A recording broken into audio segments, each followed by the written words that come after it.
Thank you for joining us today. We're going to be talking about ThreatGrid today, talking about the cloud and appliance offerings of ThreatGrid.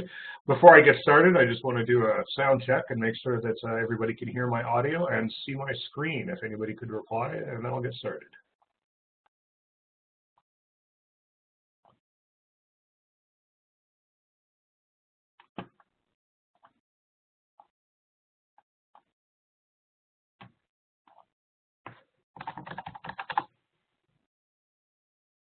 Do we have audio?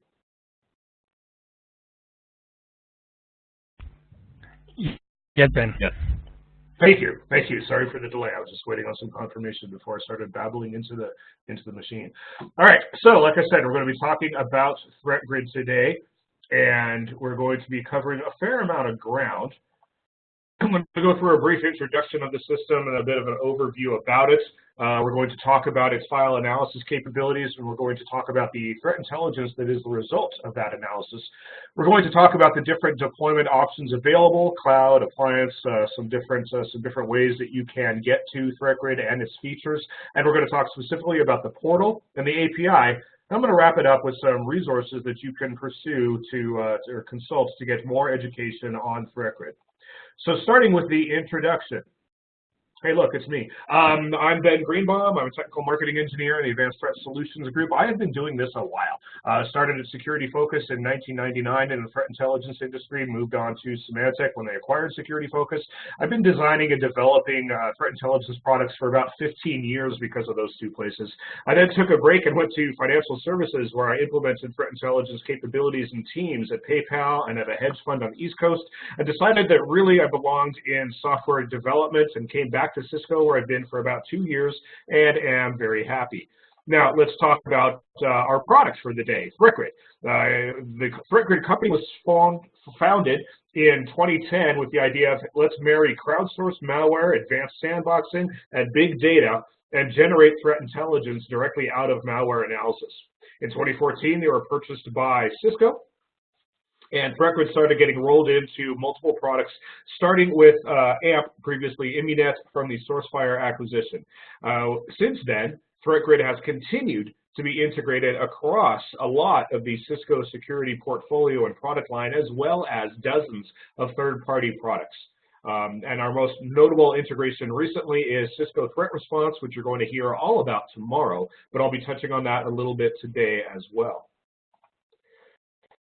So a brief overview of the ThreatGrid system. Like I said, it derives threat intelligence from malware analysis. We call it a malware analysis and malware threat intelligence platform, and those two things are inextricably intertwined because one provides the other. The malware analysis, which we do a couple of different ways, including static and dynamic analysis, generates information which is then correlated globally and includes things like, for every sample, a threat score. For every sample, a list of behavior indicators. Behavior indicators are the building blocks of ThreatGrid's malware threat intelligence, so we'll talk about those more later on. Lists of observables and the individual analysis reports per sample as well. So how does the file analysis part of it work?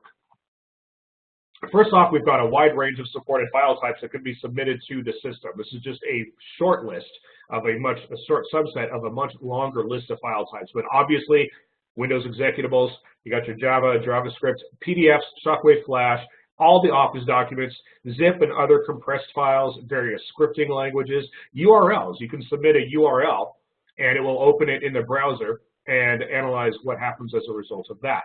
There are some limitations. We don't do text files.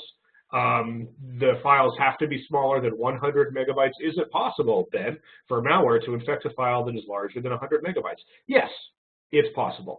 It's highly unusual, highly unlikely, and malware does not seek out large files. So if you've got malware in a large file, chances are you've also got it in smaller files, and we've probably already seen it as a result. There is a maximum recursion level in zip files and other compressed file types, simply to avoid zip bombing attacks. That recursion level should not get in the way of finding malware and analyzing it. And those files must be provided by the user. Well, Ben, I'm not going to run around looking for malware to submit it manually to ThreatGrid. Well, A, you could do that, but B, also, nobody wants to do that. We don't mean that they have to be submitted manually by the human users. What we mean is that ThreatGrid is not going through your emails to find malware. It's not going through your web traffic to find malware. However, Cisco does have multiple other products that do that and will present those files to ThreatGrid on your behalf. So files must be provided to ThreatGrid by a host of other software that is integrated with ThreatGrid and uses ThreatGrid for its file analysis. We have two different kinds of analysis going on. We have static analysis and dynamic analysis, which I mentioned earlier. Static analysis looks at the file as it sits on the disk. It looks at header details, it runs it through AV engines, it runs it through some machine learning algorithms. It looks at what the file is and what the file contains. Dynamic analysis is where we actually execute or detonate the file in a virtualized environment when we look at the network connections, the file system changes that occur as a result, any functions and library calls that are made. It's a look at what it does. Now, when people call ThreatGrid a sandbox, A, it's kind of annoying. B, this is the part they're talking about, is the dynamic analysis that runs in a sandbox. But ThreatGrid is not a sandbox. ThreatGrid is a malware analysis and malware threat intelligence platform that includes, among its technologies, a sandbox. But it is an important part of the suite, and it's something that is very interesting and provides a lot of the high quality threat intelligence that ThreatGrid generates as a result. It's not the entirety of the system. Malware authors are getting clever. I shouldn't say getting, they've been clever for a while, they continue to be clever. And they're deploying in their malware various evasion techniques. How to get out of being analyzed, how to get out of the sandbox free. And luckily, the ThreatGrid engineering teams are also very clever and have been for a while. And we have multiple counter evasion techniques built into ThreatGrid. There's no presence of an agent in the VM. So there's multiple agents you can run on a system that will monitor what's going on that system. File changes, registry changes, tripwire types of things. All kinds of software, debuggers that can be run. We don't do that because those can also be detected. You'll hear the phrase outside-in approach in reference to ThreatGrid. What that means is that we're observing the virtual machine only from the outside of the VM itself, only from the hypervisor layer. So we don't have an agent in the VM that can be detected by the malware that we're analyzing in that same VM. We've obscured all the traditional virtual machine tells, all of the evidence that you're in a virtual machine. It used to be very easy. You could just check and say, hey, is the driver named VMware network driver? And that was a dead giveaway that you were in a VM. So we've changed all those kinds of things, those and many more. You've got a configurable runtime to get around the fact that sometimes malware authors will code their malware to just sit and wait for a minute, 5 minutes, maybe longer. And so you can set that. You can set the default is 5 minutes. You can set it for longer if you have a sample that you believe is just sitting there waiting for the analysis to time out. Network exit localization is a relatively new feature, and it allows you to specify a network exit, just like it sounds like. You can pick network exits in various locations around the world so that your malware can appear to be coming from a geographic area that isn't necessarily where the ThreatGrid data center is, or even in the case of appliances where your appliance physically is. Playbooks. Now, playbooks are a way to script human behavior. Let me be careful of the way that we phrase that. It allows human behavior to be emulated in the virtual machine. A very simple example is there's one playbook that just moves the cursor around as if a human is moving the mouse. There are other playbooks that will cause it to click OK on dialog boxes, just like the user before they call the help desk. There are playbooks that allow you to do various human-type things because sometimes malware authors are checking to see if there's a human at the wheel by looking for activity. And so playbooks allow you to emulate that activity. Not only that, but any attempt to evade analysis triggers a behavior indicator. If you see the abbreviation BI in reference to ThreatGrid, it stands for behavior indicator. Like I said, those are the building blocks of ThreatGrid's malware threat intelligence, and they're signatures, but they're not antivirus signatures that just look for patterns in the file. They're signatures that look for behaviors, as the name suggests, things that the malware does.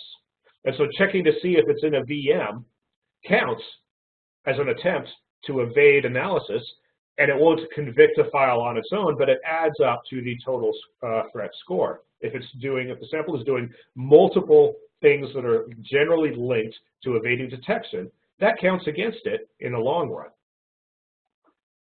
Now, where do we get these files from? Obviously, manual user submissions, automated submissions from Talos, from in-field deployments of our integrated Cisco products, from relationships with ecosystem partners, partnerships with industry researchers and sample providers, and internal harvesting, limited to targeted attacks and whatnot.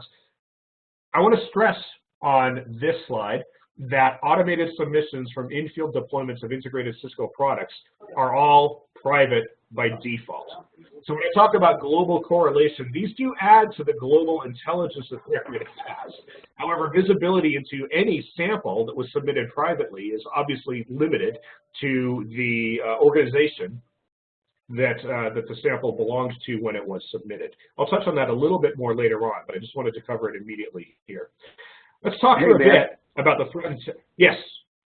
A couple questions came up, and I may have missed you answering them. What's the recursion level on zips? Do we know? I don't know off the top of my head. I believe it's 6, but I'm going to check that after the session, or if somebody can look that up right now and answer in the QA window. I don't know that off the top of my head. I should add it to the slide. No, we'll figure it out.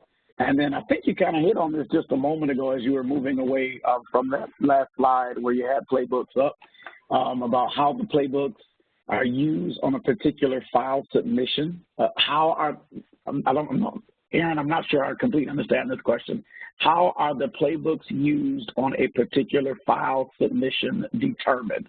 If you're asking how do you choose which playbook to use, I think that's what the question is. I think that, yes, I agree that. I think that's what the question is.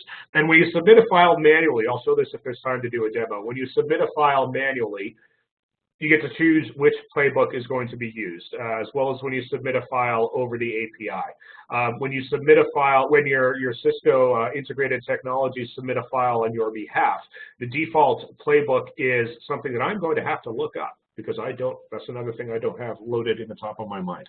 I believe it's the one where it just moves the cursor around, but don't place any large bets on that data.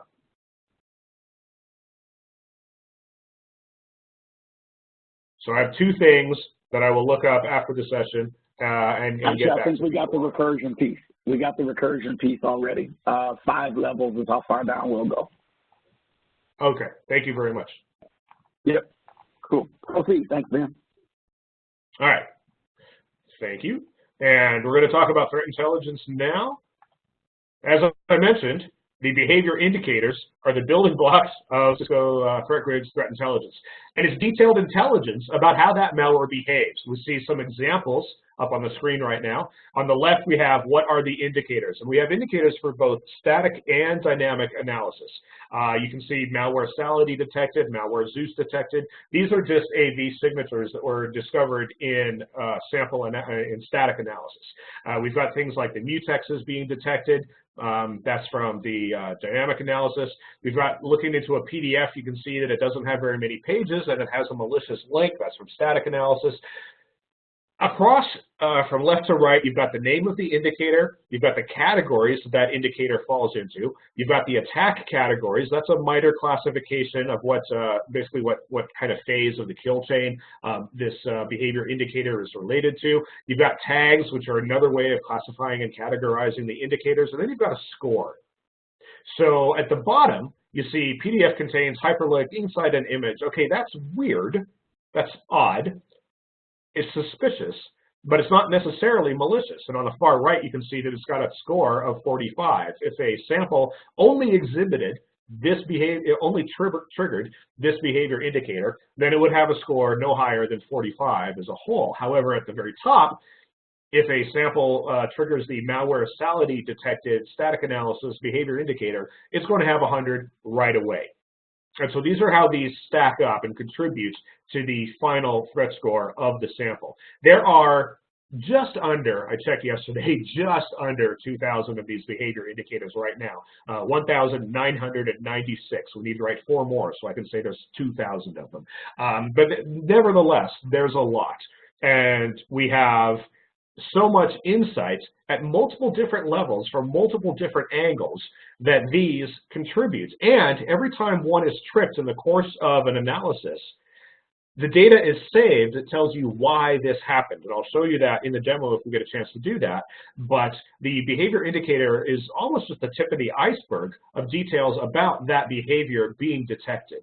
So in addition to this deep and broad insight into every sample that's ever analyzed, we also have the global correlation, because we have this across all samples, billions of malware artifacts in ThreatGrid, and we can look for patterns. We have global and historical context on the entirety of the malware landscape because of that. We've been referenced as the Wikipedia of malware, which I like. I'm going to keep that.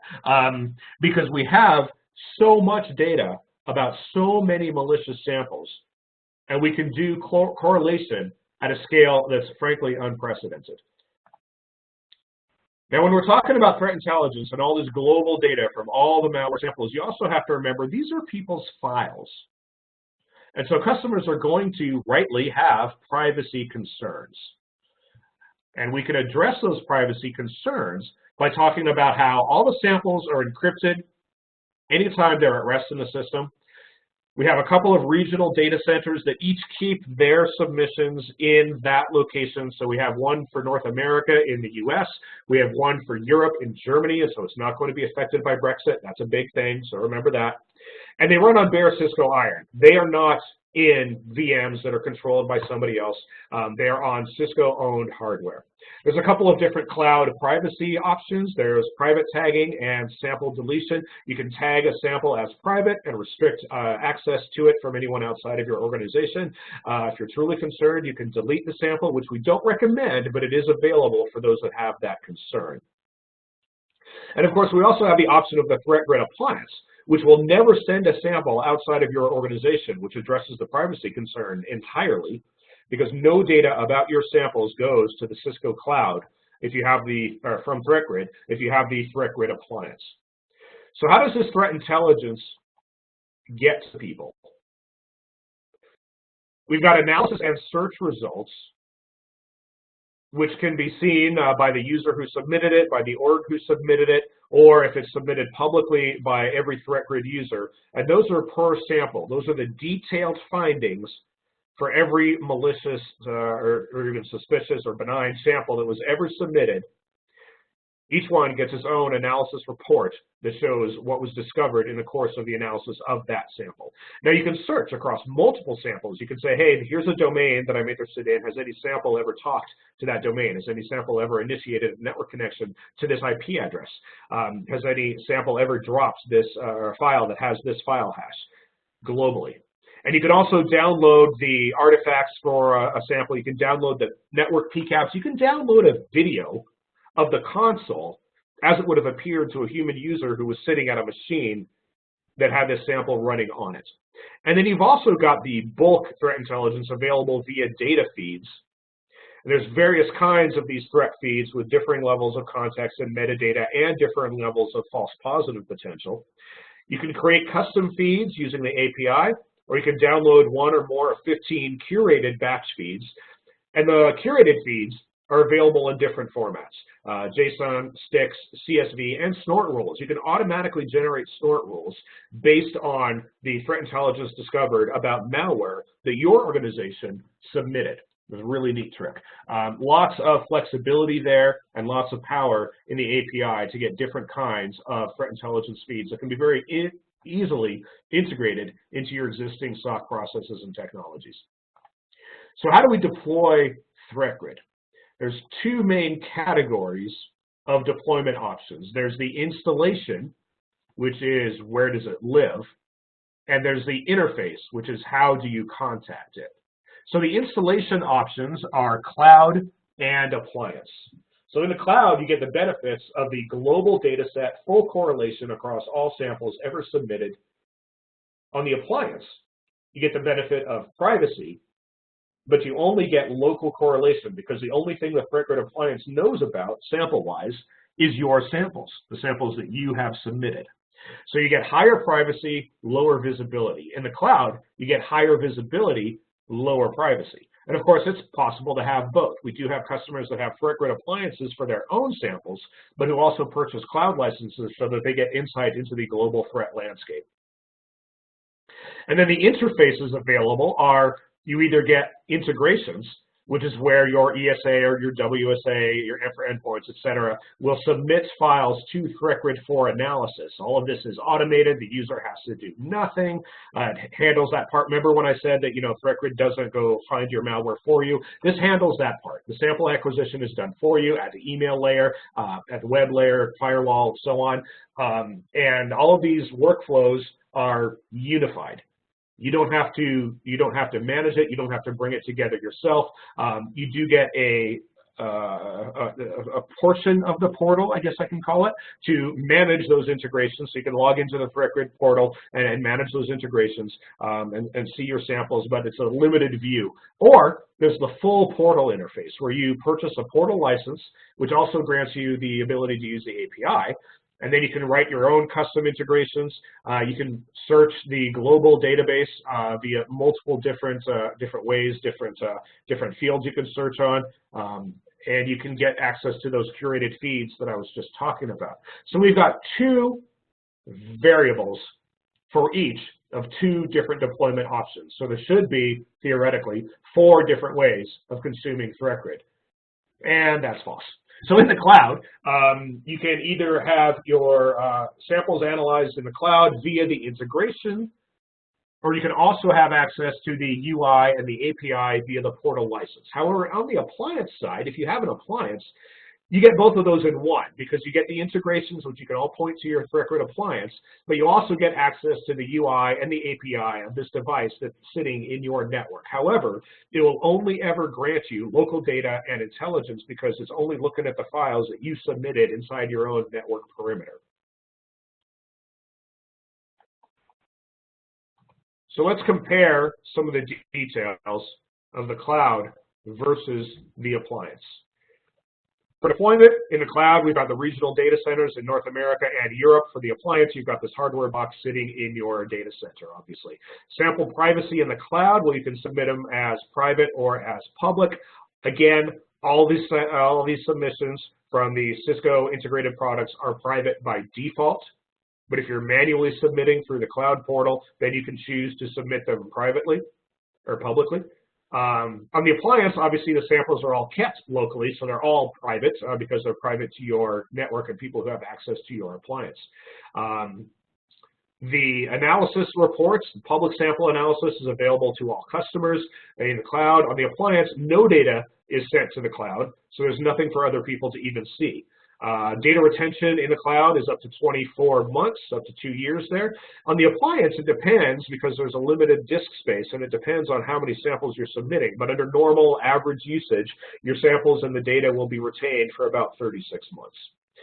For scalability, on the cloud side, it's handled by organizational licenses of up to 10,000 sample submissions per day. You can get more than that.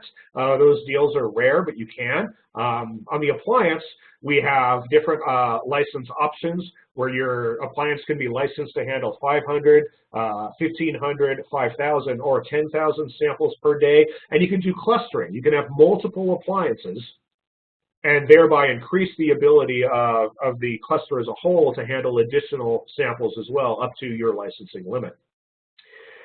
So on the cloud side for licensing, you buy a ThreatGrid cloud license, you can buy advanced file analysis license packs, which determines how many files you're able to submit per day for advanced file analysis, and you have a number of portal users, a number of accounts based on your licensing. For ThreatGrid, it's just the ThreatGrid appliance license. That's it. You buy the hardware, you buy the license for a certain number of samples per day. That's all you have to do. Of course, if you want to, if you're a cloud user, and you want to increase the number of files you're allowed to submit per day, it's an SKU, you buy it, you're good, you're done. If you're an appliance user and you need to bump up the number of samples you can handle per day, you acquire another company, you have for some reason a lot more samples that you want to investigate. It's a little bit more time consuming because you have to get another appliance or you have to get another license and apply that license to your existing appliance instead of having a ThreatGrid backend team do it for you. So it's a little bit more involved. The scalability on the appliance side is not quite as rapid as it can be on the cloud. So that's something to bear in mind, although honestly, customers who have those privacy concerns, they're not going to be deterred away from the appliance by the fact that it's a slightly longer process to grow the licensing capabilities. For integrations, the cloud and appliance both integrate with all kinds of things. On the cloud side, we've got the threat response integration. FMC, email security, WSA, and Meraki can all submit samples, and for endpoints can submit samples. We have more Cisco products that can submit samples to the cloud, and of course, many third-party integrations. On the appliance side, we can also do FMC, email security, WSA, and for endpoints. We've got no ability right now for Meraki to submit to a ThreatGrid appliance, but we do have some other options as well as several third-party integration options. The release cycle for the cloud is bi-weekly. Every 2 weeks, the ThreatGrid engineering team is releasing new features, feature upgrades, new behavior indicators to the cloud. On the appliance side, it takes a little bit longer. There are releases every 2 to 6 weeks, and there's some amounts of feature lag. Now, the engineering team just made some back-end changes that should reduce the amount of lag we've experienced historically between a feature making it to the cloud and that same feature being available on the appliance. But there's still going to be some amounts of delay in between cloud features and appliance features. For the VMs that are available, there's currently no real difference. The options are the same. The slide doesn't call out that Japan and Korean versions of Windows 7 are also available on the appliance, but they are. Windows 10 has been for some time out of beta on both the cloud and the appliance, so we have parity there. The intelligence that's available in the cloud is superior to that what's available in the appliance, simply because of that global data versus local data distinction. In the cloud, you get access to all of the global data, and you can pivot and search across all of it. On the appliance, the data set is comprised only of the data generated by analyzing the samples that you submitted.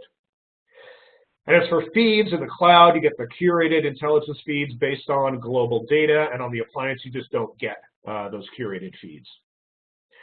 So a few differences. There's no expectation that you're going to memorize all of this, but at a high level, that should give you an idea of the kinds of differences between the two. Now we're going to talk about the integration interface option. And so this is how, at a high level, the majority of our internal ThreatGrid integrations work in the AMP architecture. So you've heard, hopefully, the phrase AMP everywhere. And because of that, we also have ThreatGrid everywhere, but it starts with an AMP connector. Now, I've abstracted this out a bit so that it's true for most all of the integrations that occur. There are some variations in some of the details once you get down to a certain level of detail, but at a high level, this is how it's going to work. You've got an AMP connector. Maybe it's on the endpoint. Maybe it's in the firewall. Maybe it's in the ESA. You've got the AMP cloud. You've got the ThreatGrid cloud. And so this integration is talking about AMP public cloud and ThreatGrid cloud. There will be some differences if you're dealing with AMP private cloud, if you're dealing with a ThreatGrid appliance. So we're just talking about cloud to cloud right here. And the first thing that happens is the AMP connector discovers a file for whatever reason. It's a file on the endpoint. It pulled it off the wire in the firewalls. It was an attachment to an email. It finds this file, generates a file hash, and submits it to the AMP cloud. AMP, have you seen this file hash? AMP will consult with its database and find out whether this file hash is already known.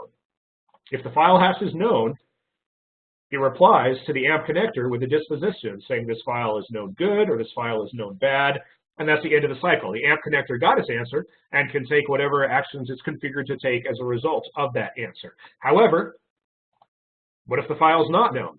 Well, is this the kind of file that we're supposed to send to ThreatGrid? And if the answer is no, it'll come back with a disposition of unknown, and that's the end of the cycle. The connector does whatever it's configured to do with files with an unknown reputation. But if it is the kind of file we can send to ThreatGrid, it comes back with an unknown disposition and the order to send it to ThreatGrid.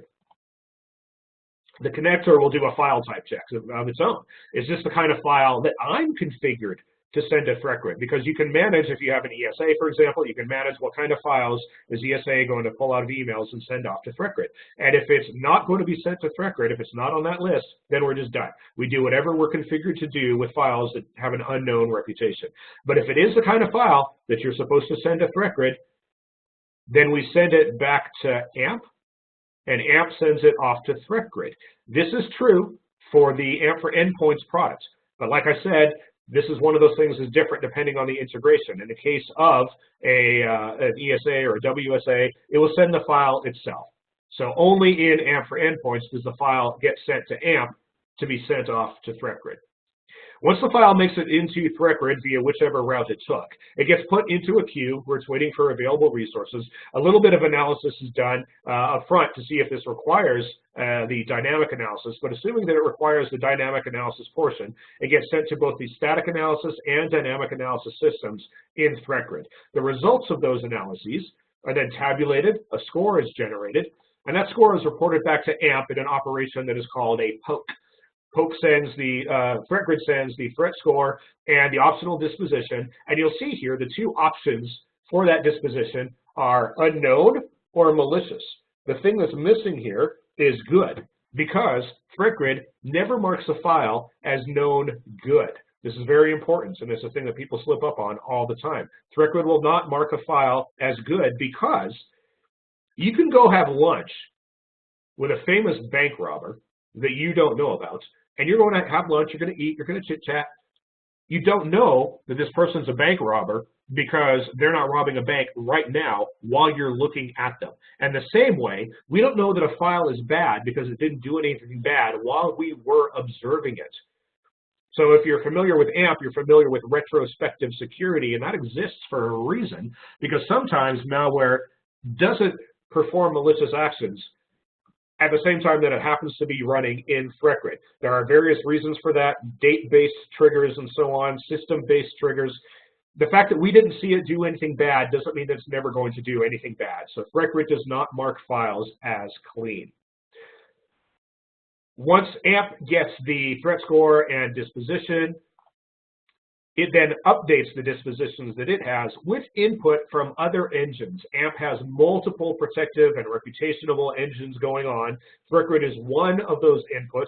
There are also whitelists. There's also all kinds of other engines running in AMP, but it will decide on a disposition based on all those inputs, write it back to that database that we checked in step 2, and then also return back to the AMP connector with that disposition. And that's the end of how the chain of events works. Like I said, high abstracted level. That's generally how it works for most of the integrations that involve the AMP architecture. Now, other integrations, you can see on this slide, a bunch of brand logos dropped. You recognize many of these. Perhaps you recognize all of them. On the left, obviously, we've got all the Cisco integrations with the products that you already know and love. We've got supported integrations and partners. These are integrations that are supported bilaterally. They're supported by Cisco, and they're supported by the vendor of the third-party product that is integrated with ThreatGrid. You can get tech support on these integrations from either end. We cooperate with these partners to bring these integrations to the market. We've got some recipe integrations. Now, recipe integrations just means that someone wrote an integration and it works. It's not supported at either end, but it's something that is available to the market. And then we have threat feed integrations, which is kind of like an integration light, which is just another product has made a module or a plugin so that it can consume ThreatGrid feeds from ThreatGrid for their customers who are also ThreatGrid customers. This is a short subset of the full list. We have an entire team that does excellent work, working very hard to integrate more and more products with ThreatGrid and across the Advanced Threat Solutions architecture all the time. So we're going to talk about portal features. I'm going to take a minute and scan the Q&A window here to see if there's any outstanding questions that I can cover. If anybody has any that they want to call out.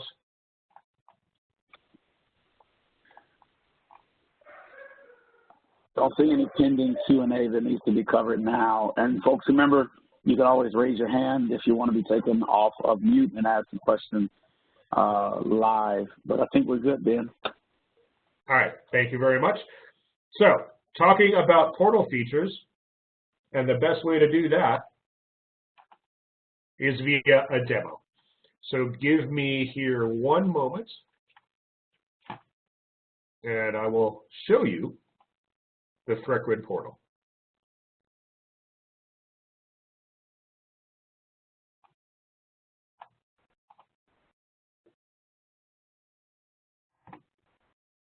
This is a sample analysis in the ThreatGrid portal. This is the threat score for this sample. So 100 and red, you can probably guess that means bad. Next to that, we've got some additional information. All of this comes from Threat Response. Now, you're going to hear all about Threat Response tomorrow, but Threat Response is Cisco Security's new integration platform that can be used to tie multiple products together, and it's all API driven. It's an API aggregator that itself has an API. And we see here that I've seen this sample on one of my internal targets. This targeted one endpoint in my environment. One of my AMP enabled machines has seen this sample. How does ThreatGrid know this?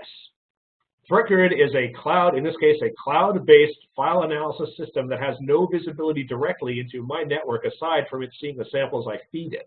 But when I load the sample report, ThreatGrid makes a request out to Threat Response over the API, says this hash and this user, have they seen each other anywhere? And Threat Response then asks my AMP for Endpoints module. AMP for Endpoints says, well, yeah, your endpoint did see this hash. Threat Response takes that information and returns it to ThreatGrid, and we have this. Very handy, showing me immediately that one of my machines has been impacted in some way by this sample. We've got other threat response concepts shown here that I'm not going to get into too much detail. We've got judgments on this file from other modules like the AMP Protect database, file reputation database. We've got ThreatGrid file dispositions obviously weighing in on this. We've got two verdicts from different systems, the AMP file reputation again, and the AMP global intelligence data source that I have configured in Cisco Threat Response. 4 indicators were triggered, 7 modules in total from Cisco Threat Response contributed to this data set. So that's one of the tie-in points between ThreatGrid and Threat Response. The first thing we see for that is just some metadata. Not of a huge amount of interest probably most of the time, but it can be of use when troubleshooting, and just for looking at some high-level stuff like what the virtual machine was this sample analyzed in for the sample run that this is the analysis report from. You're going to see on every observable in the report, like here's the hash for the file, you're going to see this drop down. This is more threat response capability. So I click on any of these and I get my threat response menu. So this menu is generated by Threat Response. ThreatGrid is just passing it on to me to show. And here are all of the modules I have configured in Threat Response that can take some kind of action on this file. So in an example where the file has been seen on my endpoint, I want to make sure that this hash is blocked because I can already see that it's malicious. And I could add it to a custom detections list. Now, in this example, I wouldn't do that because it's already known malicious. It's already going to be blocked by AMP for Endpoints anyways. But if it was an unknown that I just wanted to block, even temporarily while I'm doing triage on the file, you can do it right here from ThreatGrid, which is pretty astounding, really. This is a cloud file analysis system, but from it, I can take response actions in my environment against the observables that are mentioned in the report.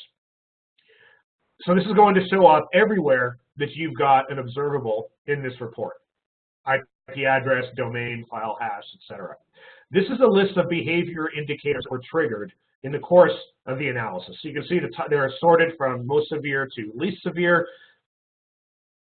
And you can see also this drop-down menu next to every behavior indicator. I can hit that and get very deep, detailed information on how this behavior indicator was triggered and why. So in this case, it discovered a registry key and it had a process added to it that is known to be the malware Powelix. We've got a domain that was reached out to that is in Cisco Umbrella's block list. So it reached out to retdemos.com, which is malware, which is a malicious website according to Umbrella. So we've got the Umbrella integration demonstrated here. And not only do you find out that, a domain was referenced, we find out which domain, and again, because it's an observable, we can hit that drop down and get the threat response menu, and we can do things like block this domain via Umbrella at the DNS layer without even having to leave our file analysis platform.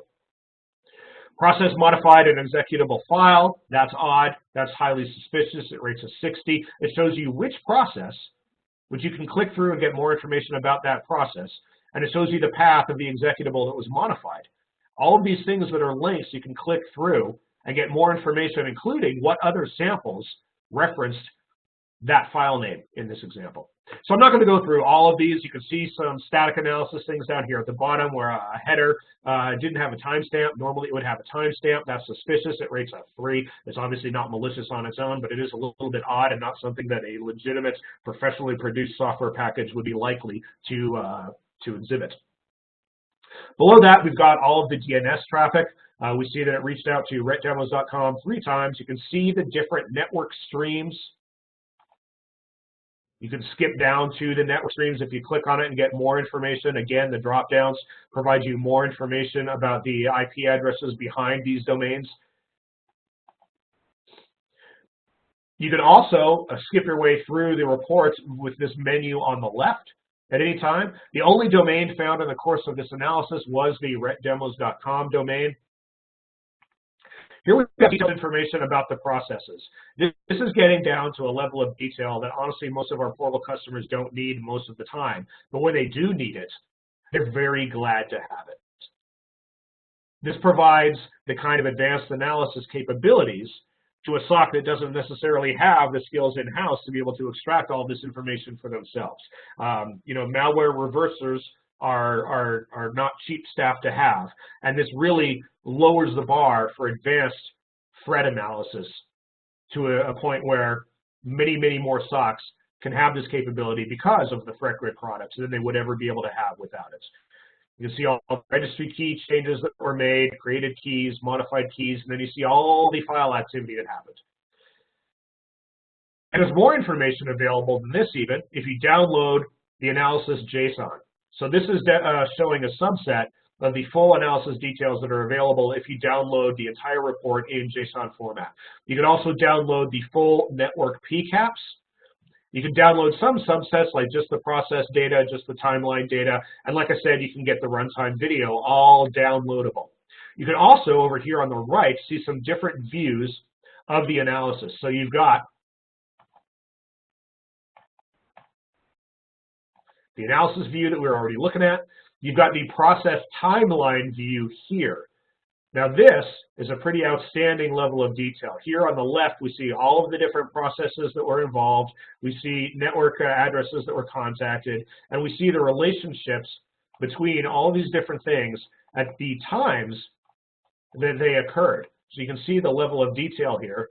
You can mouse over any one of these and get more information about exactly what happened and in what order. You can filter here to show, okay, let's only look at network streams and process creations. You can select any subset of these that you might be interested in and then see only those types of details.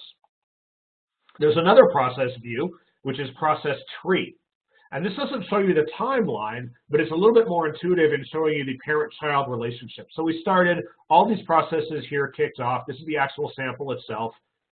And we've got that services.exe in this case, and you can collapse and expand these, launched additional details, additional processes here. If you click on any one of the names, you get more information about that particular process. And the last view is the video. And this is legitimately what the console would have looked like if you were a human operator sitting at the machine while this happens. So we can see the binary starting up. You can see the command prompts popping up. These are often not super interesting, to be perfectly frank, but it's another viewpoint into what happened on the system because you can see what the user would have been presented with visually. So that's the sample analysis report. Now, when you first log in, you get this dashboard. So you're not looking at a specific sample and you just go to the portal. This is the dashboard that you're presented with when you first log in. And it shows a number of things. It shows some statistics across the top, and it shows thumbnails of your recent samples right below that, and then a number of different data points below that. And all of this is controlled by these things here. So I can look at my organization's samples, and I can look at my samples. I can look at what was submitted in the last 24 hours, last 7 days, or the last 30 days. And as I'm mousing, or as I'm clicking these different options, you can see that the display is updating dynamically. I can have it refresh, so I can just sit here and watch it every minute change if I want. I can turn that on and off here. The system remembers your settings. So the next time you log into the dashboard, if I leave it like this, the next time I log into the dashboard, I'm going to see these same selections and the data set that is the result of those selections. In this case, my samples over the last 30 days have taken an average of just under 7 minutes from submission time to the analysis being complete. That's pretty good. I want you to think about that for a minute. I submit a file that I know nothing about, and in under 7 minutes, ThreatGrid gets back to me with the kind of level of detail I was showing you just a minute ago. I know for me personally, it would take me weeks to get nowhere near that level of detail. I'm not a malware analyst, but because I have a ThreatGrid license, I have an entire team of automated malware analysts working for me for a very reasonable price when you compare it to all those salaries. The average threat score of my samples that I submitted in the last 30 days is 80, which is a bit higher than what I submitted the previous 30 days. I've had 7 convictions, which is quite a bit higher. A total of 11 submissions because I'm only looking at my samples, and 1 unique submitter, obviously, 4 different file types submitted. At a glance, information about your usage of the ThreatGrid products, and you can see that it just updated. Now, for a large enterprise that has many, many files submitted, you can see this would obviously have much more value than just me looking at my own samples, but it's a quick and easy way on the dashboard to see what's going on with your ThreatGrid usage. Underneath that, we have the thumbnails of all the recent samples, and as I'm mousing over these, you can see that I get a pop-up where I can actually play that console video right here. If I just submitted something and I see it pop up, then you can see it's the same video I just showed you. And you can watch the video right here on the main screen without actually searching for or finding that sample and clicking through and getting to the video page. Some information about the threat scores and the things that I've submitted, and I can hover over each of these, click each of these, and I can get the API query. The entirety of the ThreatGrid interface is built on top of the API. So it's not 2 things side by side. There's the API. And this UI that we're looking at is a client of that API. Because of that, we can show you the API calls to make to get the data that you're looking at in the interface. A very powerful and fast way for our customers to leverage the API capabilities that are available. These icons are ways that I can switch up the data being presented, and of course, these are retained as well, so the next time I log into the dashboard, it'll be the same. Total submissions per day, depending on the kind of result, so all my submissions are completed, if some were pending, if the type wasn't supported, and so on, or I can flip, and then the option is total submissions by threat score. Number of different kinds of usage statistics available in this dashboard for you to get at-a-glance answers to how have you been using the system. If you want to submit a sample, you can click on Submit Sample here, or in this example, I'm going to go back to the same sample that I already did, and you have the option to resubmit it. So I'm going to resubmit it. You can guess why I have so many copies of this sample. I'm going to resubmit it. I can give it some tags. Call this Deep Dive. I can mark it as private if I want to keep it private, or if I uncheck that, then it's going to be public, and any other ThreatGrid user will have the opportunity to download the sample as well as look at the analysis reports. So be careful with that. I can have it email me when the analysis is complete, so I'm not sitting here clicking refresh or watching the console video.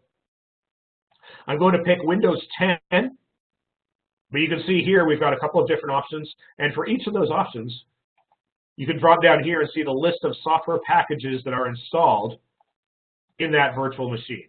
So that was Profile 1. Profile 2 has some different software packages included.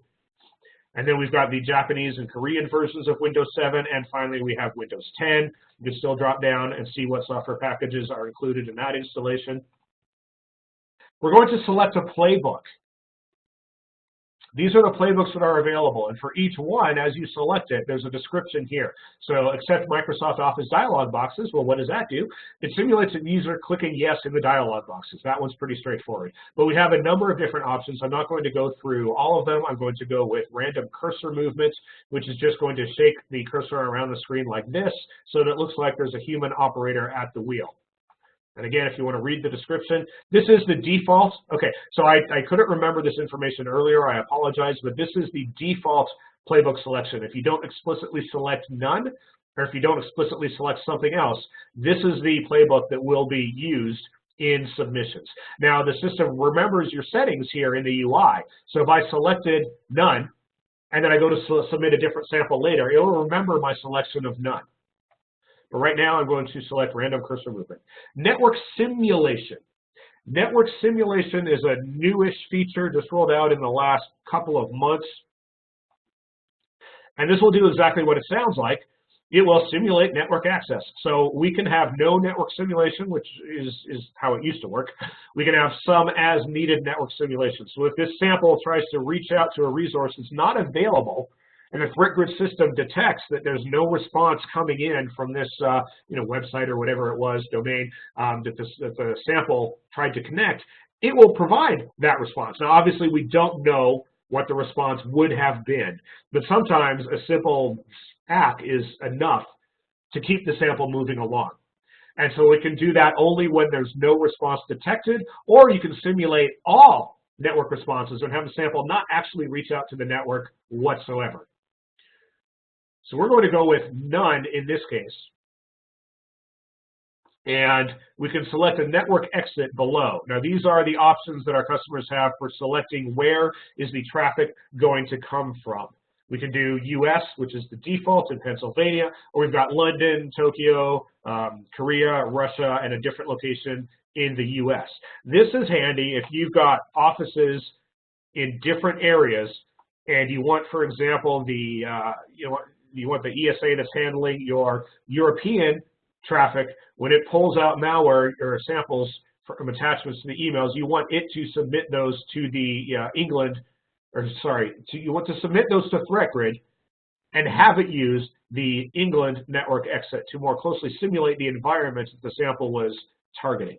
You can submit a callback URL. Most customers don't worry about this, but this is a way, if you have a server that you've set up to accept post messages so that when the analysis completes, ThreatGrid will post the analysis JSON to the URL provided here. This is largely obviously used for automated integrations, but because the option is available, we expose it in the UI for our customers to use as well. That selectable runtime that I talked about here, I'm just going to stay with the default of 5 minutes for now. Password. ThreatGrid can accept password-protected zip files and other compression formats. So this is not you setting a password, for anyone to be able to see the analysis report or anything. This is simply the password that is used to protect the zip file so that ThreatGrid can open it. Many environments have policies that stipulate, hey, SOC guys, if you're handling malware, it has to be in a password-protected zip file. This allows us to accept those files without them having to break their policies by unzipping it locally before they submit it. And then we're going to hit submit. And the sample has been submitted. You can see it down here. Click here to view the running simulation or the running submission. Okay, so I clicked here. You can see that it's already started the VM. You can see the notes about how it includes this sample analysis includes user emulation. The playbook in use is random cursor movement. You see some of that same metadata over here that I showed you in the analysis report. And we've already got the hashes, various hashes of the sample. You can see the deep dive tag that I gave it and some additional tags that have been previously associated with this sample. So the VM started, like I said, it sits in the queue, and then a VM is started for this sample. and the VM takes a minute to boot up, and then we're going to see what's going on as the sample is fired. You can also see down here that it's showing us related samples. Now, because this is a sample that I use for a lot of demos, it's been submitted many, many times, often by me over here. But you see all of this kind of information. Here's a hash, and so you get the drop-down menu that I was talking about. You get that anywhere there's an indicator. You can see the indicators and the scores that were associated with these analyses anytime in the past. Here, there we go. Here you see the Windows 10 desktop and the sample being analyzed. You see that random cursor movement. You see my cursor moving around, but I'm going to take that away. That is the automated playbook cursor jumping around the screen right now, just to make it look like there's a human at the wheel. While we're on that topic, I talked about counter evasion techniques earlier, but users do all kinds of things aside from just move the cursor around. They will have a list of files in Windows recent file history. They will have a history in the browser of bookmarks and of websites previously visited. We simulate all of that. We simulate the ability to, we simulate the location of websites that the user might have gone to. We simulate files that the user might have opened. I shouldn't even say simulate because it's actual data that we've just added to the default virtual machines that are started up. So that's another layer of counter evasion that I just wanted to talk about for a minute because I had remembered it. But another thing that I want to show you here is this is the glove box. So not only do we have the ability to watch what's happening on the console, we have the ability to interact. I just click the start window and you see the menu pop up. Let's open up File Explorer. So I can use this system as if I was sitting at the console. So if I'm analyzing a file manually using ThreatGrid to do the bulk of the heavy lifting for me, but I know that it requires me to do a thing. I have to open a browser and visit any bank's website. I have to open a specific file, or I have to have such and such conditions met on the system. You can log in and actually take those steps. You see something in the analysis report that triggers your curiosity. Why would it check for the existence of that file? You can go into the system and create that file and see what happens as a result of that file now existing. You can do anything that you can do at the console via what's called Glovebox, which is this technology here. This is the sample analysis happening. I just wanted to show you, primarily I wanted to show you Glovebox and show you the real-time nature of the analysis that goes on. You can also, up here, going back to the top, you can look for samples. You have the entirety of the samples that have ever been submitted to ThreatGrid publicly and all of your own private samples that you can search through for various things. So right now I've got no text query happening up here on the left. But these are all samples, so of my organization's samples, which includes my samples as well as any globally submitted samples. I can specify a date range here. Various defaults are available, and I can create a custom one. I can filter by threat score. I can filter by the source of these submissions, so I can say only show me ESA samples that were submitted via an SMA. I can also say show me all the ESA samples that didn't go through an SMA. I can do various kinds of filtration here, and you can see as I'm clicking different options, the samples that show up change as a result. So let's look at critical and high threat score samples for the submission or the analysis completed successfully that are marked private. So these are just going to be my privately submitted samples now. And you see that the display changes as a result. I can hit any of these drop downs and get some additional information, including the BIs that triggered and the scores of those. You get a lot of information even just right here. You get the hash, which then, of course, has the indicator menu with all the threat response functionality. You get what type was it. You get the score that was assigned to it, a high-level overview of the set of behavior indicators that triggered as a result. The color bars here show you the map of how many indicators were of the different buckets as far as severity goes, the date that it was submitted, the login that was used to submit it, and so on, as well as actions you can take here, like seeing the video as it transpires. But you can do some pretty powerful searches. Sorry, as it transpired. You can do some pretty powerful searches here. Let's go back to all samples, all access, all statuses, and all. There we go. And so now you can see there's 7 million, you can see why we do pagination. There's 7 million samples that were returned by the current query. Let's just look for a domain. So I'm typing in a domain to the search window here, and it's just showing me in the last 90 days, these are the samples, these are the 15 samples that had some kind of communication with that domain. We've got multiple different hashes, so multiple different files that all talked to this domain that I was interested in. If I wanted to bring this down further to a more precise level of searching, right now I'm doing a free-form search. I could also search for the appearance of this string in only behavior indicators that were triggered. Obviously, domain is what we're looking at here, but I could also say only show me file names of, brens.pl. It's a Perl script that I'm looking for. Only show me file names. That'll return nothing in this example, but you can see how it would work. There's also additional malicious domains at the brens.pl, additional malicious subdomains of the brens.pl architecture. So you can see I'm getting more results now that I took the ILO part out of it. Powerful sample searching via the samples portion of the interface right here. We've also got some more search capabilities here that allow you to search not for samples, but for IP addresses, for domains, etc., for specific artifacts, even for file paths and registry keys. I'm not going to go into a detailed dive of this search functionality right now, but just know that it's here in addition to the ability to search for samples explicitly over here. We have some reporting options. The dashboard shows you at a high level what you've been doing with ThreatGrid, over the time period that you select. We also have monthly organization reports that were rolled out in November, December of last year. So this is fairly new functionality as well. Something that our users have been asking for so they can show their managers, hey, what has ThreatGrid done for you lately? Let's look at February's report so far. You can see that 48 files have been submitted by my organization. Some of the same dashboard type of information, but in a report that can then be shared more easily. Here are the list of indicators available to the system. If you were to download the entire list, like I said, as of yesterday, it's just under 2,000 indicators. And you get all this information, like the categories, the attacks categories, the tags, the times and dates that it was created and last modified, the score, and if you drop down, a human-readable description. So some of these might not make a lot of sense to junior analysts, but if you pop this down, then you get a very descriptive bit of text here that will make sense to anyone with a basic understanding of computer security concepts.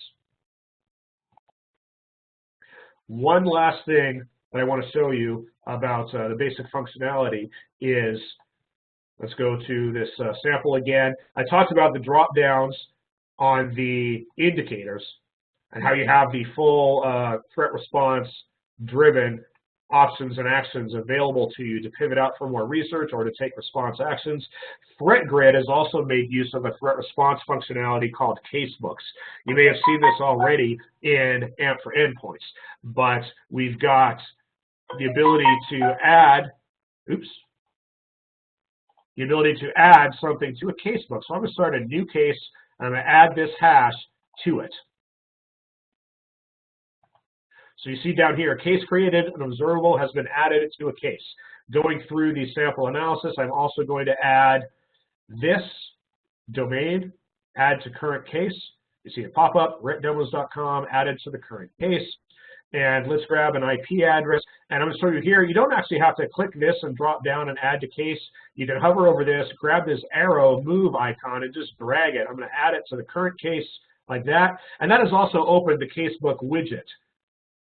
This allows you to manage these kinds of sets of information. So I've added this stuff to a casebook. Threat response immediately tells me this is an IP address and it's currently unknown disposition. This is a domain and it's got a malicious disposition. This is a file hash and it's got a malicious disposition. And again, I get these threat response driven drop-down context menus that show me all of the additional actions I can take on each of these items. I can paste in additional observables if I'm just aware of a domain that I want to add to the investigation for whatever reason. Here, I'll pick on ilo.brens.pl again and add it. You can see it pop up, fetching the disposition, comes back with a known malicious disposition for that domain as well. I can add notes. Demo. I can give it a name. I can give it a description up here. I can pivot directly into threat response with these things that I pulled out of the of the analysis in ThreatGrid. So now I'm in threat response. You can see here is that endpoint that the system already knew that I had seen this file on. Here, this domain, a couple of my IP addresses have targeted that. That's information that I didn't have previously, and now I already know Umbrella is telling me that these two networks have both reached out to that domain. That might be useful information. I might want to dig deeper and get more information about that, etc. I'm not going to step into the realm of the threat response demos that are going to happen tomorrow. I just wanted to show Casebook, which is another of the threat response driven features now available in ThreatGrid. And the last thing that I'm going to talk about in the demo is the help section. So ThreatGrid is fairly straightforward for all of the complex operations that it enables. It's a fairly straightforward system to use. However, we have great help available directly in the UI. It is in the UI, so it requires a login. It requires a ThreatGrid account to be able to view the help. There's a number of videos linked here in the documentation. There's a whole lot of great API documentation, including the new API Explorer, which I just clicked on. So this is a breakdown of the endpoints in the ThreatGrid API. And you can expand each of these to get more information about how each part of the system works, every endpoint.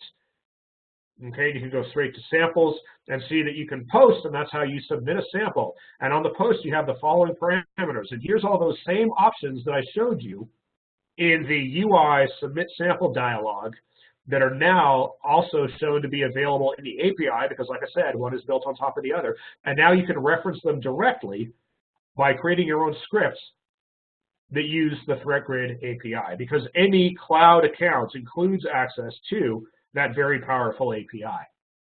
And that, folks, that concludes our demo. Before I get back into Deckware, are there any questions outstanding in the Q&A window? Or is there anyone who has or would like to put their hand up? I'm just scrolling quickly in the list of participants. I don't see any hands. Okay, great. All right, thank you very much. Moving back into the demo, into the slides. I left off with the demo talking about the API. We're going to cover that for a minute here. There are 4 main use cases for the ThreatGrid API. 1, you can submit a sample for analysis. You can submit multiple samples for analysis and get dispositions and the analysis reports back. Now, when I'm giving this, when I'm giving a presentation that includes this slide at Cisco Live, you can still see the Cisco Live tag down there. This is a trick. This is a trick, and I'll ask a question. The question is, what's wrong with this picture? And I put this in here on purpose. But you can see one of the files came back with green. And if you remember, I said earlier, we don't actually do that. And that's the trick question. We won't ever say that a file is known clean. And so then next time I do this, somebody's going to get a t-shirt if they're able to answer that question. We can query the malware intelligence.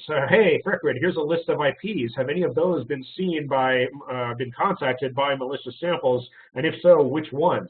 And we get back information about the different kinds of samples that have targeted those IPs, or perhaps none have. Now, you can do those same lookups with domains. You can do them with file hashes themselves. And of course, this is a great use of the API because you can automate this to get additional enrichment from ThreatGrid for any observable that's in your SOC for any reason.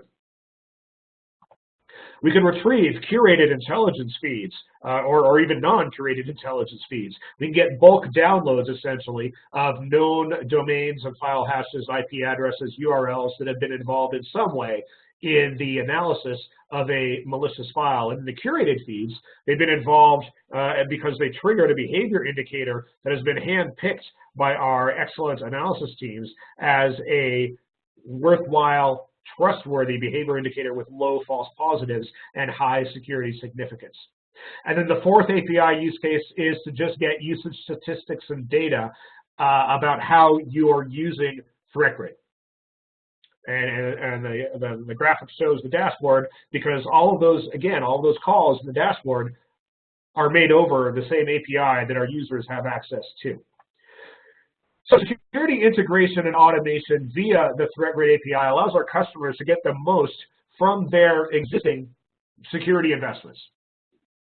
It's a REST API. It's remarkably easy to use. You can use it to automate sample analysis, enrichment, and reporting like I was just talking about. You can automate submissions from multiple technologies, not just Cisco's. For Cisco technologies, we have that built in because we have these supported integrations. And even for many third-party technologies, we have that built in via those bilaterally supported integrations across different vendors.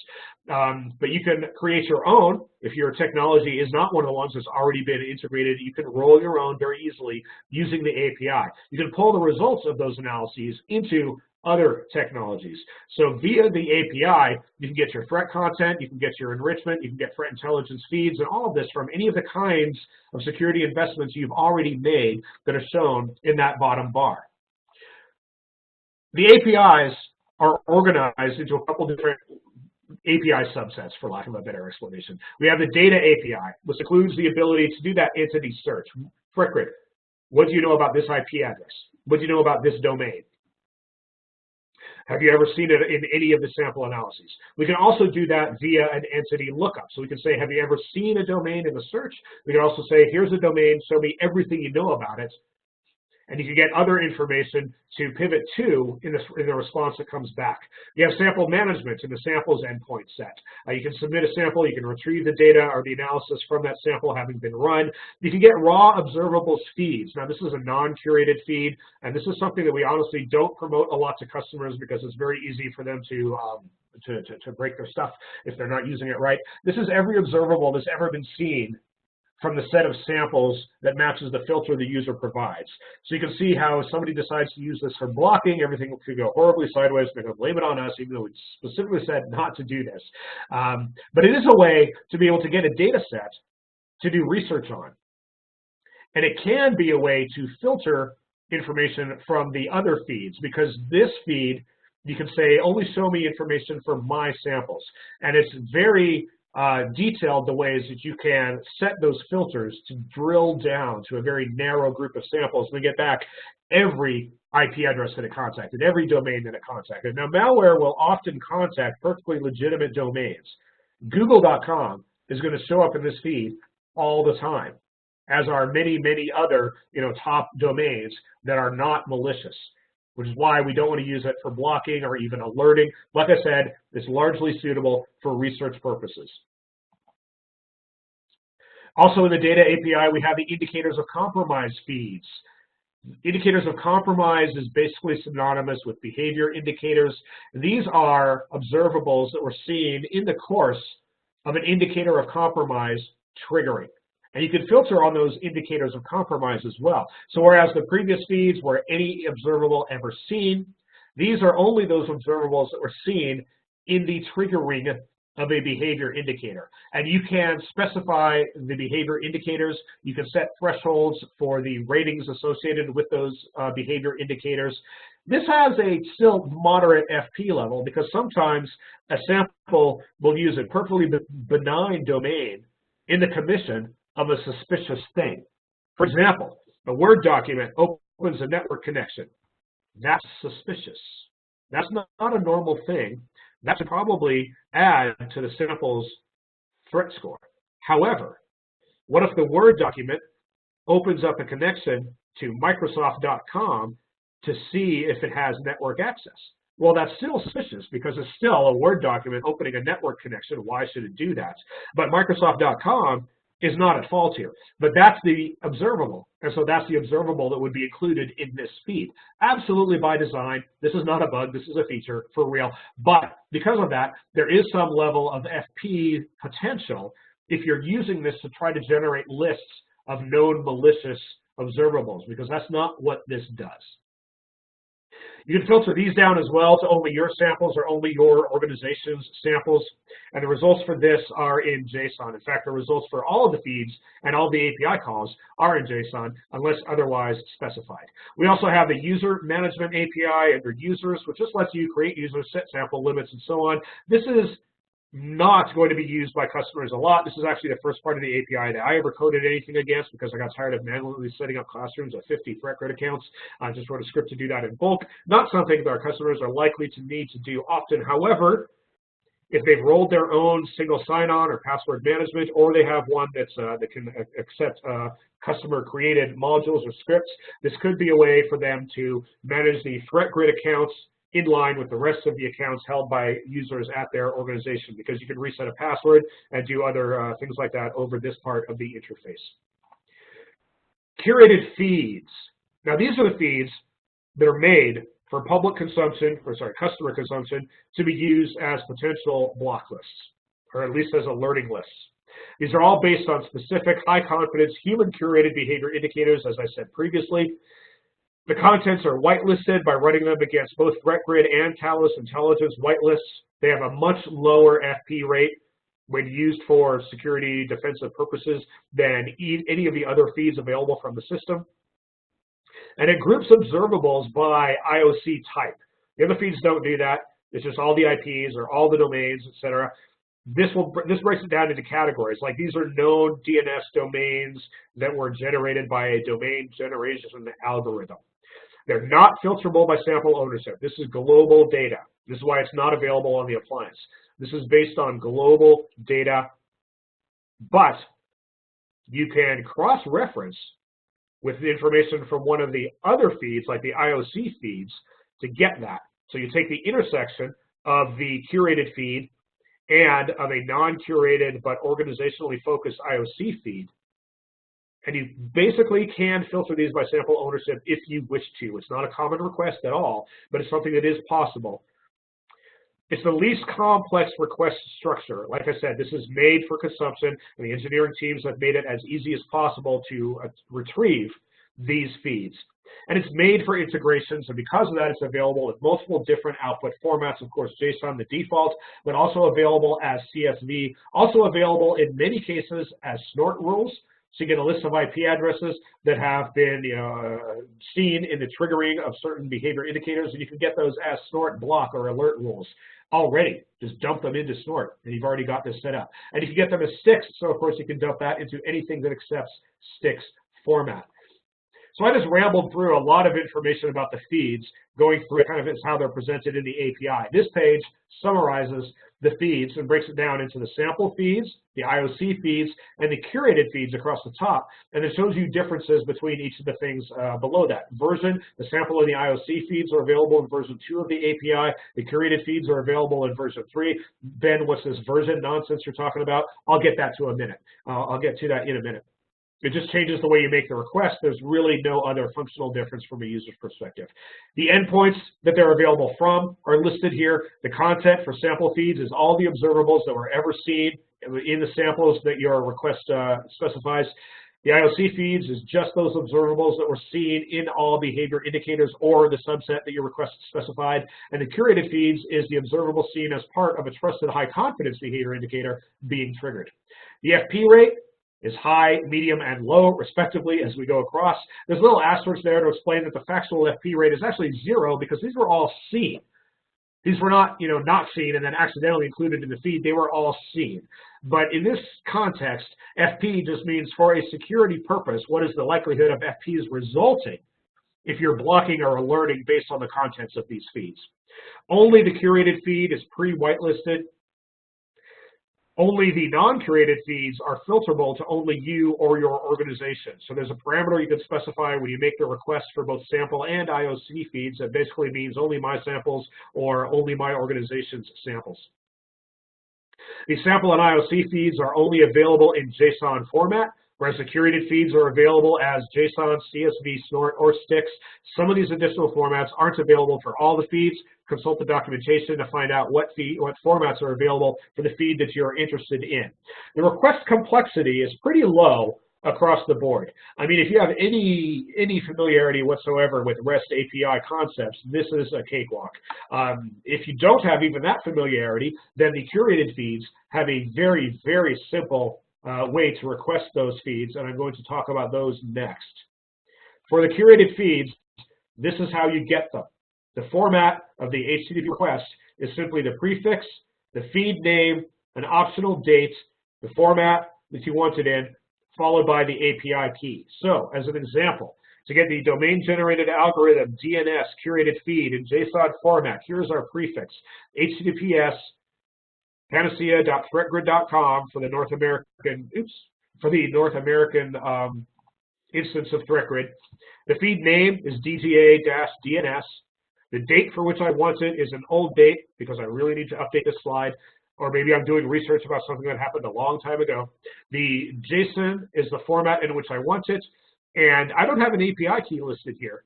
How is this going to work? Well, because this is just a request string, I can paste this into my browser and actually get the data rendered out in my browser. And because I'm already logged into ThreatGrid, and I'm still logged in because of the demo, I don't need to provide my API key. You could do the same thing for the Synchold IP or DNS feed as sticks. Here's the prefix, the same. You can see the v3 here from the previous chart because the curated feeds are a v3 feature. So v3, and then the name of the feed is Synchold IP DNS. Here's that date again, and sticks format is what I want. Now, if I'm not logged in, I need to include the API key on the end of this, but otherwise you can see that for dynamic DNS domains in snort format, it's the same thing. Here's that same prefix, name of the feed. I'm not specifying a date, which means I'm going to get the last hour's worth of data because that's the default. It's either you get 1 hour's worth of data or you specify a date and get 24 hours worth. I just want the last hour's worth. I'm going to call this every hour, and here's my API key so that the system will let me get it. So here's an example of retrieving the curated feeds. In this case, I've written a script that, as you can see, the third iteration of that script. I'm specifying the field name. I'm specifying a date. The script does the work of converting that into the proper request format and simply gives me a whole bunch of data, which I abbreviated for a PowerPoint file size, and showed you here. And it just dumps it right to the screen. You can see here it is in JSON format. Another example of a use case for an API, submitting files for analysis. And this example goes through a couple of different stages. First, it takes the hash and asks threat response over the threat response API, do you know about this file? And if the answer is no, then it asks ThreatGrid, hey, ThreatGrid, here's a file hash. Was this file seen recently? And if the answer to that is no, then it will submit the file to ThreatGrid. So hold on, Ben, we're talking about threat response API. Well, I mentioned it earlier, threat response is an API aggregator that itself has an API that is available to all threat response users. It's included with the purchase of a ThreatGrid portal account because threat response is included with the purchase of a ThreatGrid portal account. And if you have threat response, you have access to the threat response API. So if a customer purchases a ThreatGrid portal account, they get access to the ThreatGrid portal, the ThreatGrid API, and the threat response portal, and the threat response API. So anybody who has access to the ThreatGrid API can also leverage the threat response API for all of the features that are made available there. Access to it is handled with time-based tokens. So with ThreatGrid, the access is controlled by an API key, which you can get out of the user interface by going to your profile settings and looking it up. With threat response, you submitted an API key, and it comes back to you with, you submitted credentials, and it comes back to you with a token, which is kind of like an API key, except it expires. And so that'll give you access to the threat response API for a period of time, and then it expires and you go get a new one using the same credentials you used the first time around.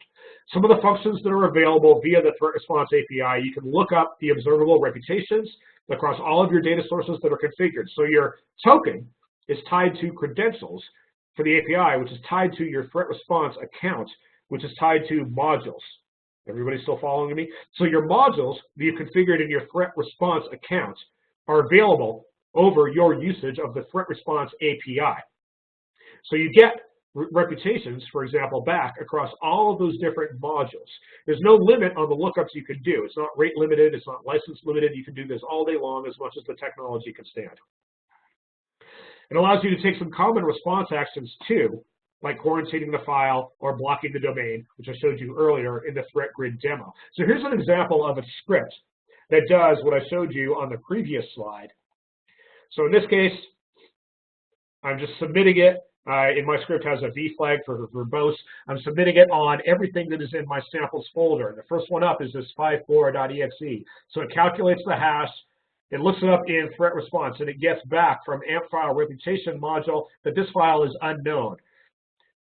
EU ThreatGrid has no verdicts for this hash. Talos Intelligence, in my script, I ignored that because I wrote my script for a specific purpose. You obviously would not necessarily need to pick and choose which of the modules you're going to pay attention to. For my very specific use case, I did. And I left it that way as an example of how your customers can tailor this kind of thing to their specific business needs. I'm certainly not recommending that you ignore Talos. In fact, I'll recommend the opposite, never ignore Talos.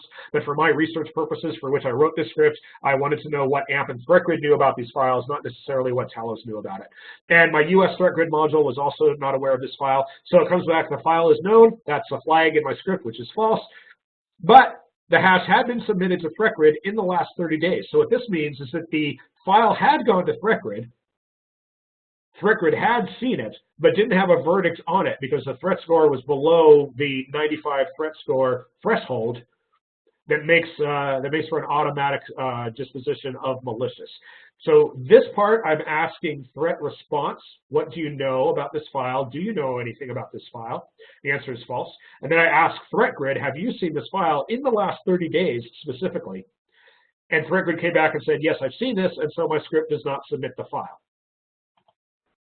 Next file in that folder was mis.exe. Here's the hash value.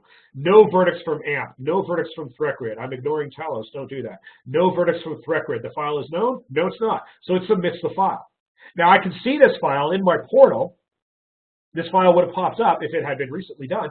In the portal that I was just showing you in my demo in the list of thumbnails, this file did appear in that list of thumbnails immediately after I submitted it.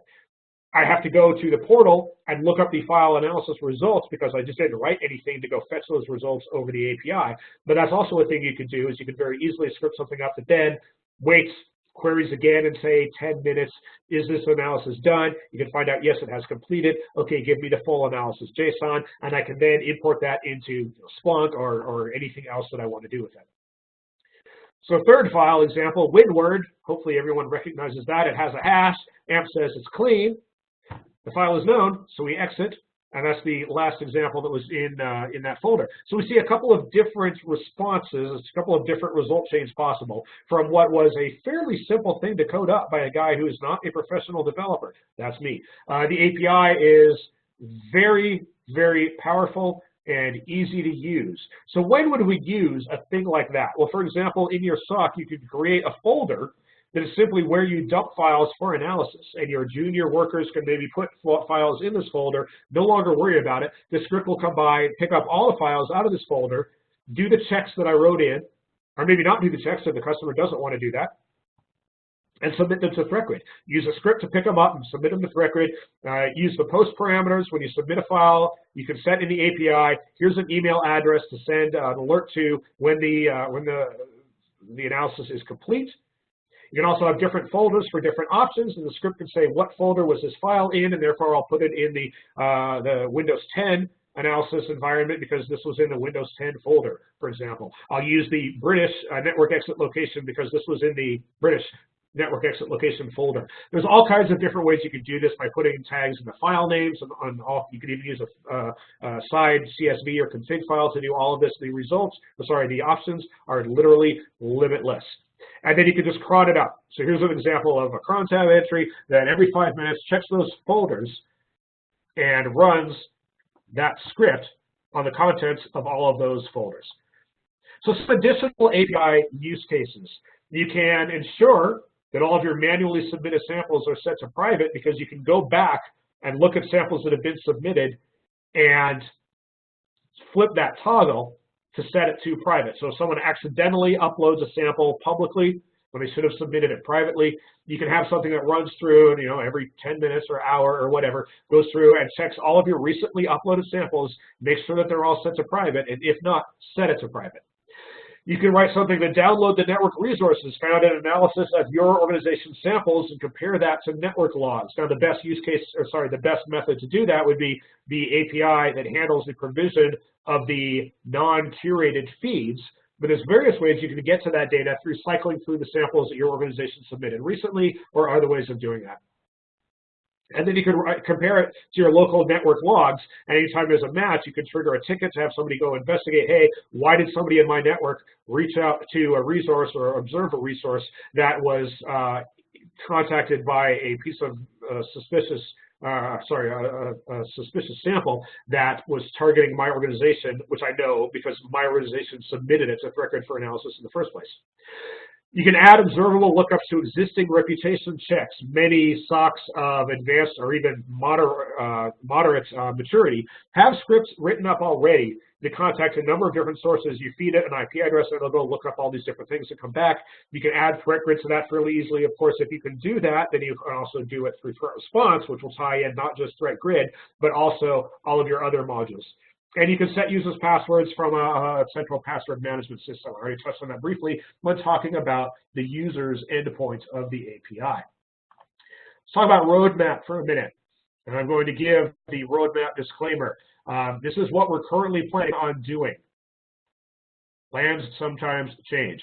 The engineering team for ThreatGrid is more agile than what's actually covered under Agile. They're too agile for official Agile. They are very, very rapid in their conceptualization and delivery of features, and very nimble as a result. But this is what the current plan is. Do not promise dates for any of these things to customers. This is for your awareness. And this is, of course, Cisco confidential information. You know, don't be broadbanding this on your Twitters or anything like that. With that out of the way, what we're working on right now, enhancements to the entitlements UI so that you can name your devices, improved search capabilities in the cloud help, refresh of the administration console in the ThreatGrid appliance, and some other interface updates in the ThreatGrid appliance. The ability to set organization-wide default submission privacy settings. Now, I mentioned one of the use cases for the API is the ability to go in after the fact and kind of babysit and make sure all your samples are set to private, and to set them to private if they're not. This is another solution to that same problem, where you can set a default for any manual submissions in your organization or any API-driven submissions in your organization to have them set to be private, or if you wanted public, by default.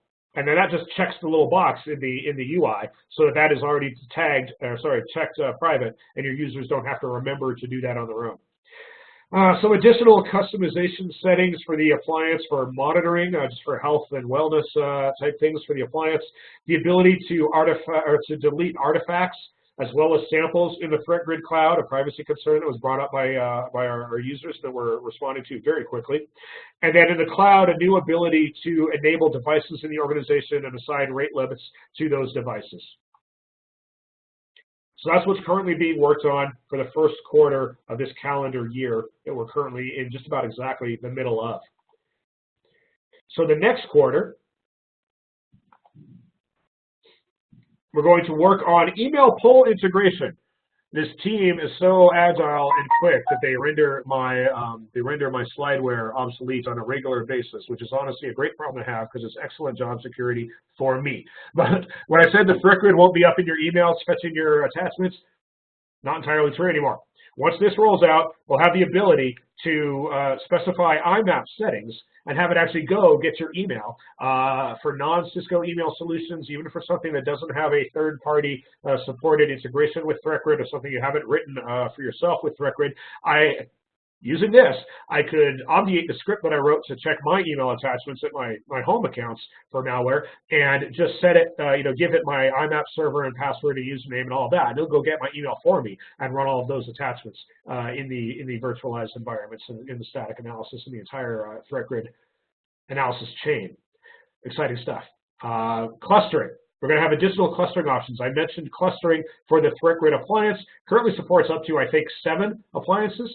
So V2 will be able to do 25 appliances and 250,000 samples per day inside the customer premise. NFS store will no longer be required. That's currently a requirement to the clustering, but you may still require it for backup. Just won't be needed for analysis. And we'll have FIPS compliance for the appliances. A problem that customers sometimes have is that they exceed their analysis quotas for the day. So let's say they have, let's just say 500, they have the lowest licensing, they've got 500 samples per day, and they have 501 samples one day, but they only had 25 samples the day before. So they didn't use up all of their quota the day before, but now they get one sample that doesn't get analyzed today because today was a rush day of some kind, and that one just hits the floor. It doesn't get analyzed. So we're building in the ability for them to exceed those sample limits in cases of emergency up to 3 times a month, just for additional customer happiness. It really is angering to our customers when they spent good money on a license and then they don't comply with it. It's kind of a funny complaint, but it's valid in that, they're buying our service for a reason. And the fact that they had, the fact that they got one submission over the line, customers don't see it as a reason for them to not get the protection that they expect. And so we're addressing that. Disposition Federation. This will allow the appliances to look up in the cloud for file disposition. This is not submitting the file. The file will still never leave the customer's network boundaries, but the hash will be sent to ThreatGrid Cloud to find out if ThreatGrid Cloud has ever seen that hash before. And a new version of the Glovebox. Glovebox is the cool thing I showed you where you can interact with the sample while it's under analysis. Glovebox V2 will include the ability to, for example, pause to take snapshots of the current state of the system, and some other functions or additional augmented interaction capabilities with the sample and the virtualized system in real time. And then we'll be preserving artifacts. Artifacts that would normally be deleted during the sample detonation. So for example, a piece of malware creates a file and then deletes it. Well, that file is not going to be available for you to download because it was deleted and because we were true to what the sample is doing, and so we deleted that file and now it's gone. But with this feature, we'll actually not really delete it, and you'll be able to download that later if you want to do some analysis on the artifact. Looking a little further out towards the end of this calendar year, we're going to have new upgrades to the device admin abilities in the cloud to more clearly specify what you can do, what the different devices can do, how you can assign them to groups, how you can give rate limits to those groups as opposed to individual devices, and so on. You'll also be able to store your appliance configurations in the cloud. If you have an appliance, you'll be able to store that configuration and then at some future point restore from that configuration that was stored for you. It's also good for if you need to swap out a device and so on, if you upgrade devices, all of that. We're going to have some role-based access control in both the cloud and the appliance for a limited or custom user role where you can assign permissions. Already in my case, I've had need for a user account for my classrooms where they are not allowed to download the actual sample for which they are viewing the sample report. Just one example. You might want to have users who can look at the analysis details but not actually get their hands on the live malware and download it to their lab machine at Cisco Live, just for one example. Oops. We're going to have two-factor authentication. There's support for Duo, our recent acquisition. We're going to be able to use that as 2FA for both the cloud and the appliance. And we're going to have the ability to leverage some automated content and software updates from ThreatGrid for the ThreatGrid appliance. We're just streamlining that update procedure. All right, some slightly less currently concretely set down features that we're looking at rolling out.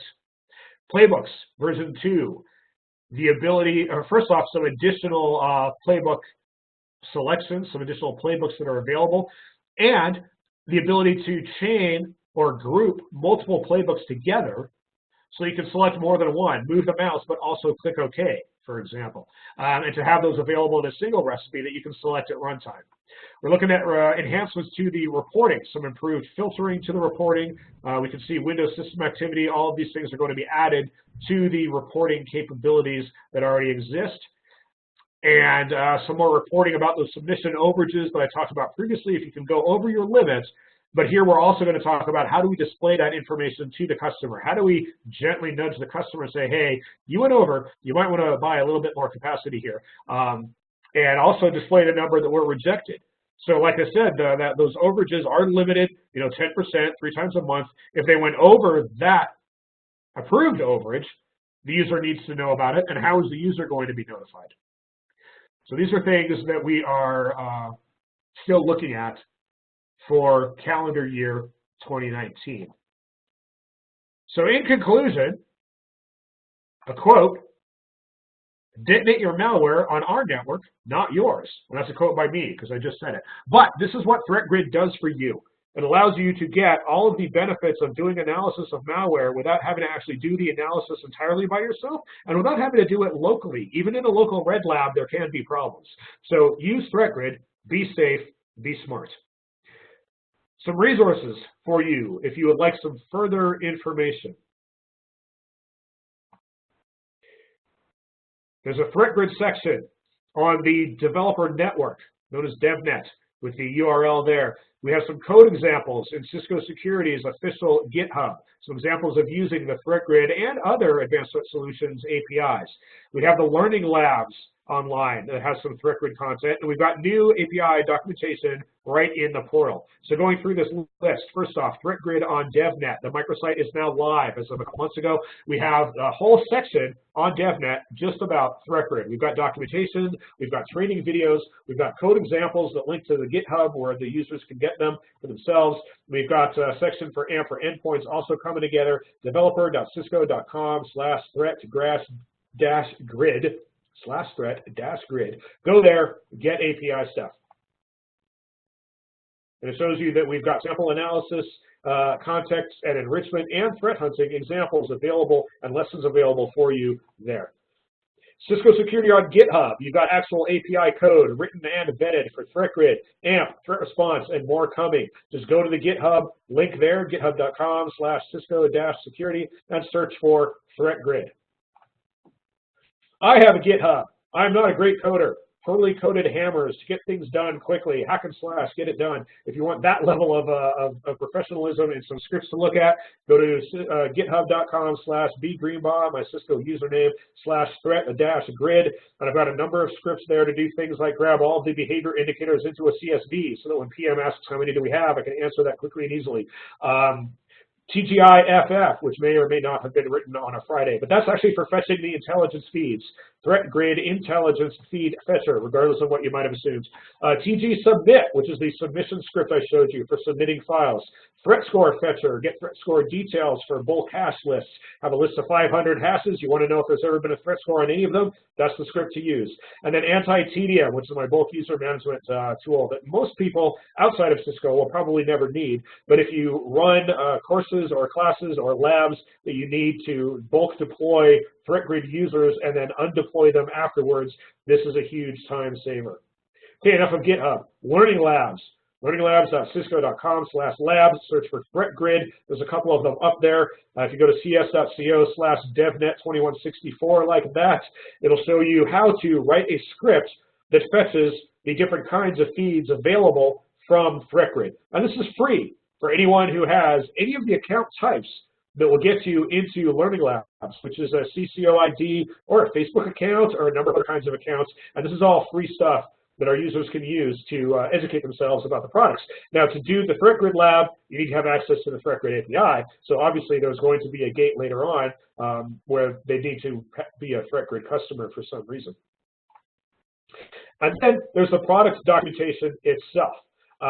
There's the documentation in the portal. If you go here to the help question mark there, you get the documentation that I was showing you earlier, including the API Explorer. But also don't forget that in the portal, when you see those three dots, you can click them and get the API query information shown to you right in the UI.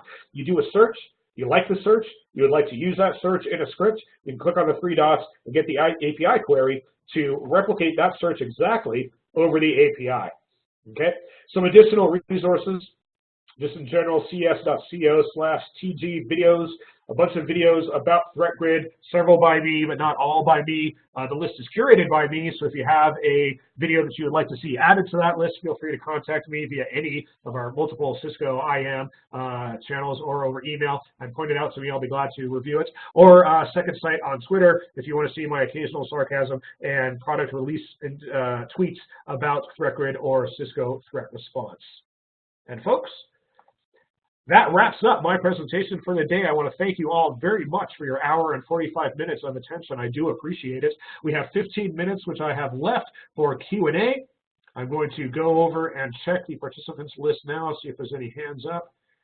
I don't see any. Do we have undealt with questions in the QA window? I also want to thank our moderators, our panelists, and our QA question managers. I see our Pawn in there, and I see Evgeny, and I saw Eric earlier, and just the entire team as I'm scrolling through the list. Thank them very much for answering questions while I was too busy talking to do so. It looks like all of the questions have been answered by that capable, nimble team. And so with that, I'll leave it open for a minute in case anybody has additional questions they would like to bring up now.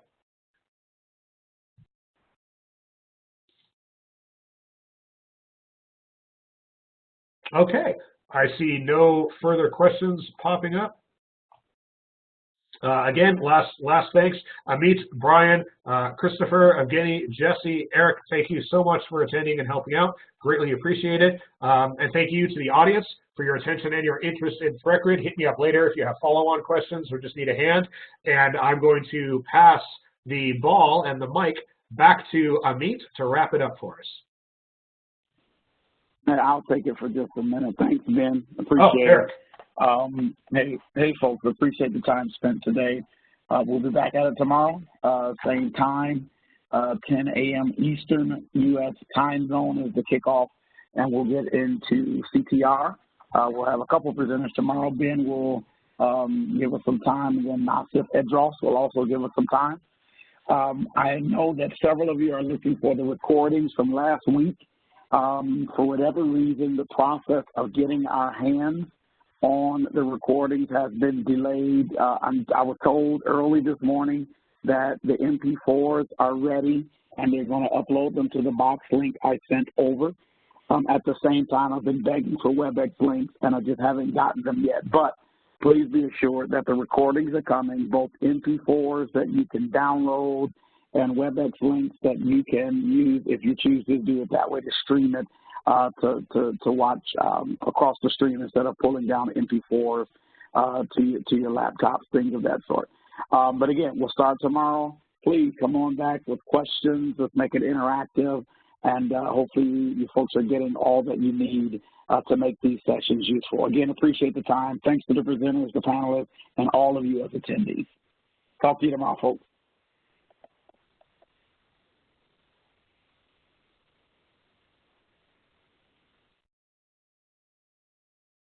Thanks, everyone. Yep, thanks everybody, and we'll see you tomorrow for a deep dive into threat response.